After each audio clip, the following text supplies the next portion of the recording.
తిరుపతిలోని శ్రీ వెంకటేశ్వర స్వామికి పునుగు తైలాన్ని ఎందుకు రాస్తారో మీకు తెలుసా? ఒకప్పుడు వైకుంఠంలో లక్ష్మీదేవి శ్రీ మహావిష్ణువుని అడిగిందంట, స్వామి, మీ శరీరం ఎప్పుడూ మల్లెపూల సువాసనతో ఉంటుంది. ఈ వాసన ఎక్కడి నుండి వస్తుంది? దీని రహస్యం ఏమి అని. అప్పుడు విష్ణుమూర్తి చిరునవ్వుతో సమాధానమిచ్చాడు. దేవి, ఒక దివ్యమైన పదార్థం వల్ల వస్తుంది. దాని పేరే పునుగు పిల్లి. ఈ పునుగు వాసన అనేది దేవతలకే కాదు, ఈ ప్రపంచానికి కూడా ఆధ్యాత్మికమైన శక్తిని ఇస్తుంది. ఇది శరీరానికి శాంతాన్ని ఉంచి ఆత్మలోని దివ్యశక్తి నిలుపుతుంది. కాలం గడిచే కొద్దీ భూమి మీద తిరుపతిలో శ్రీ వెంకటేశ్వర స్వామి అవతరించినప్పుడు ఆ పునుగు నూనెను ప్రత్యేకంగా తిరుపతి ఆలయంలోనే సిద్ధం చేయడం ప్రారంభించారు. ఈ పునుగు నూనె ఎలా తయారవుతుందంటే, పునుగు పిల్లులకు పైన చర్మం గ్రంథులు ఉంటాయి.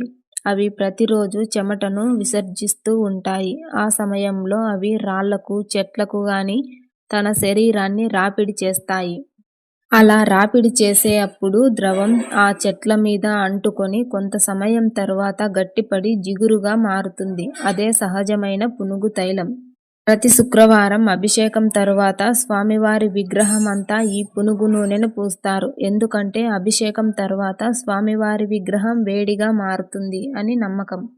ఇలా పునుగు నూనెను రాయడం వల్ల స్వామివారి విగ్రహం మీద ఉండే ఆ వేడి అంతా తగ్గుతుంది అని చెప్పి ఆ పునుగు నూనెను రాయడం అనేది ఆచారంగా మారుస్తారు.